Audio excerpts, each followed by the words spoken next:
Mima ko. So, eto, yung nakuha nating sampalok kanina, imumukbang natin siya. Sasaw-saw ko siya sa bagoong na may chili garlic. Ayan siya, konti lang. Kasi, 3 peraso lang naman tong mga sampalok natin. Itong sausawan ko na to, guys. Alubebe, kung tawagin sa Kapampangan. So, let's try. Ma. Kanyam, ma. Kanyam. Ma. Kanyam. Mamaya, ubos ko muna to.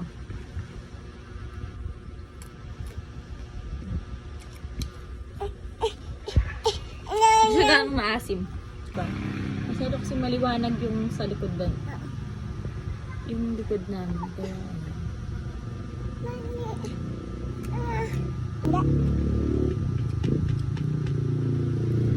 ang anghang nung bawang. Malamang, chili garlic nga eh.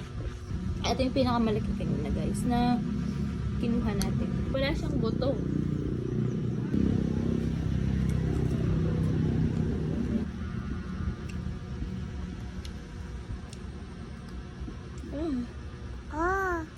Maasim.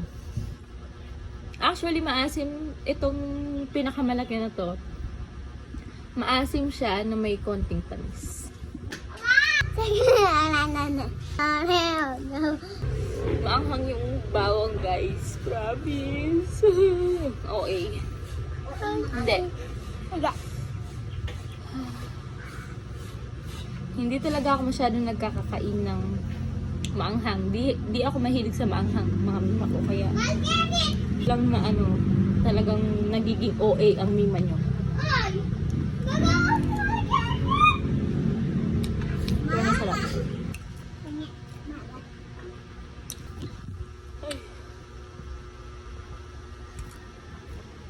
Binawasan na ni Ellie Bulinggit to, guys. Kinain niya. Di man siya naasiman. Nung dalaga ako, mga mima ko, ang hilig ko talagang kumain ng maasim. Mangga, sampalok, santol, kamyas, yan. Kinakain ko yung mga yan. Pero, simula nung nagbuntis ako kay kuya, which is yung panganay ko, mga mima ko, parang, hindi ko na siya gaanong gusto.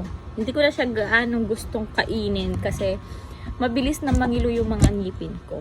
Kaya, kapag kakain ako ng mangga, sampalok, gano'n. Kapag nag-crave lang ako. Crave lang ha. Hindi ako naglilihi. Baka sabihin nyo, naglilihi na naman ang mima nyo. Napakahirap kumita ng pera. Magbubuntis ka pa ba? Diba? Napakahirap mabuhay sa Pilipinas, mga mi. O siya, kakain na ako. Ayan, tulad ngayon, nakadalawat kalahati lang ako. Pero nangingilo na agad yung lipid ko. Last bite. Yun lang muna. Thank you for watching.